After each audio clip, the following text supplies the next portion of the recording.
పోలింగుకు ముందు పేదలకు పథకాల సొమ్ము జమ చేసేందుకు హడావిడి చేసిన ప్రభుత్వం ఇప్పుడు సొంత గుత్తేదారులకే పంచిపెడుతోంది. 2 రోజుల్లోనే 4,000 కోట్ల రూపాయల మేర చెల్లింపులు చేయగా వాటిలో 2 సంక్షేమ పథకాలకు మాత్రమే నామమాత్రంగా జమ చేశారు. గుత్తేదారులకు చెల్లింపుల్లో ఫిఫో విధానం పాటించకుండా నచ్చిన వారికి ఇచ్చుకుంటూ పోతున్నారు. మరో 2,000 కోట్ల అప్పులు తెచ్చేందుకు సిద్ధమైనట్టు తెలుస్తోంది.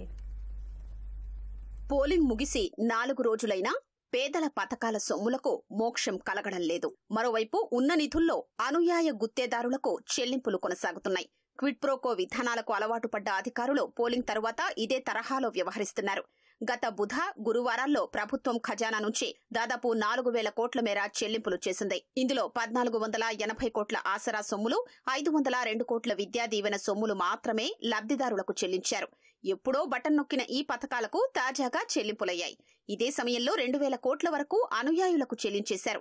పోలింగ్కు ముందు రోజు మొత్తం 14,165 కోట్లు పేదలకు చెల్లించాలంటూ నానా హంగామా చేసిన సీఎస్ జవహర్ రెడ్డి ప్రస్తుతం ఆ చెల్లింపులపై పెద్దగా దృష్టి పెట్టలేదు అనేందుకు తాజా పరిణామాలు నిదర్శనంగా నిలిచాయి. ఆసరా, విద్యా దీవెన పథకాల కింద మరికొంత సొమ్ము ఇంతకుముందే చెల్లించినట్లు సమాచారం. ఇవి కాకుండా వైఎస్సార్ చేయూత, ఈబీసీ నేస్తం, వైఎస్సార్ కళ్యాణమస్తు, వైఎస్సార్ షాదీ తోఫా, రైతులకు పెట్టుబడి రాయితీ సొమ్ములు జమ చేయాల్సి ఉంది. శుక్రవారం నాటి పరిస్థితుల ప్రకారం ప్రస్తుతం చేతిలో 200 కోట్ల నగదు ఉన్నట్లు సమాచారం. అంటే వేస్ అండ్ మీన్స్ కింద తీసుకున్న చెల్లింపులు కూడా రిజర్వ్ బ్యాంకుకు పూర్తి చేసినట్లే. మరోవైపు వచ్చే మంగళవారం రిజర్వ్ బ్యాంకు నిర్వహించే సెక్యూరిటీల వేలంలో పాల్గొని మళ్లీ రుణ సమీకరణకు ప్రయత్నిస్తున్నారు. ఈ రూపేణా 2,000 కోట్లు తీసుకురానున్నారు. ఆ నిధులు బుధవారం ఖజానాకు చేరతాయి.